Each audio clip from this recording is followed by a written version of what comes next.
అమ్మాయిలు ఇలానే ఉండాలి అని నువ్వెవరు నిర్దేశించడానికి? స్క్రీన్ మీద ఒక ఇన్స్టాగ్రామ్ ఐడి ఇస్తా. ఆ ఫలానా సమీర్ అనేటటువంటి ఐడితో సమీర్ అనేటటువంటి ఆ యువకుడు చేసిన రీల్స్ ఇటీవల వివాదాస్పదంగా మారినాయి. అతనిది ఉత్తరప్రదేశ్ రాష్ట్రం ముజఫర్ నగర్. మోడలింగ్ ఇంకా సినీ రంగంలోనూ పనిచేస్తూ ఉన్నాడు.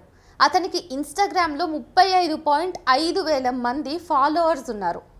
భార్యను గౌరవించాలి, అందరితో స్నేహంగా ఉండాలి, స్త్రీలను తోబుట్టువుల్లాగా భావించాలి అంటూ అతను చేసే రీల్స్ చాలా ప్రాచుర్యం పొందాయి. అయితే అదే స్థాయిలో విమర్శలను కూడా మూటగట్టుకుంటా ఉన్నాయి. అందుకు కారణం ఆ వీడియోలో అతను ముస్లిం అమ్మాయిలను చూపించే వస్త్రధారణ. ముస్లిం అమ్మాయిలు పూర్తిగా బుర్ఖా వేసుకొని ముఖాన్ని కప్పుకుంటేనే మంచిది అని, లేకపోతే వారికి ఇబ్బందులు తప్పవని అర్థం వచ్చేలాగా రకరకాల వీడియోలు అతను అప్లోడ్ చేశాడు.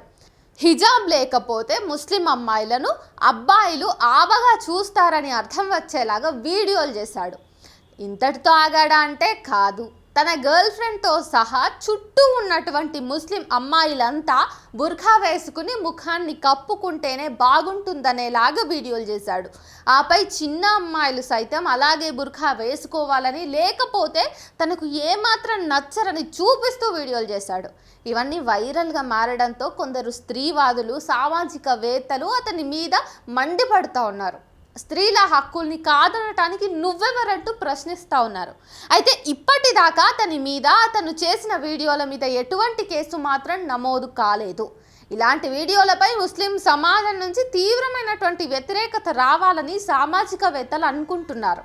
అందంగా తయారై కొత్త కొత్త బట్టలు వేసుకుని అతను రీల్స్ చేయవచ్చు, కానీ ఆడపిల్లలు మాత్రం బుర్ఖా లేకుండా బయటకు రాకూడదా అని ప్రశ్నిస్తున్నారు.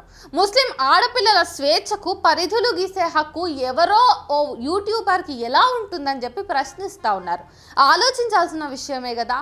ఈరోజు ప్రతి మతం కూడా మహిళలకు ఆంక్షలు పెడుతూ ఎన్నో రకాలైనటువంటి నిర్బంధాలని మహిళల మీద బలవంతంగా రుద్దుతా ఉన్న నేపథ్యంలో ప్రతి మతంలో మహిళల మీద జరుగుతున్నటువంటి హింసకు కానివ్వండి, లేదంటే ఇట్లాంటి నిర్బంధానికి కానివ్వండి, మనం ఖచ్చితంగా ప్రశ్నించాల్సిన అవసరం ఉందా లేదా? మహిళల పట్ల మతాలు చూపిస్తున్నటువంటి ఈ రకమైనటువంటి అంటుముట్టు వ్యవహారానికి ఏ మతము కూడా అతీతం కాదు అన్నదాన్ని మళ్ళీ గుర్తు చేస్తూ ఉన్నాను.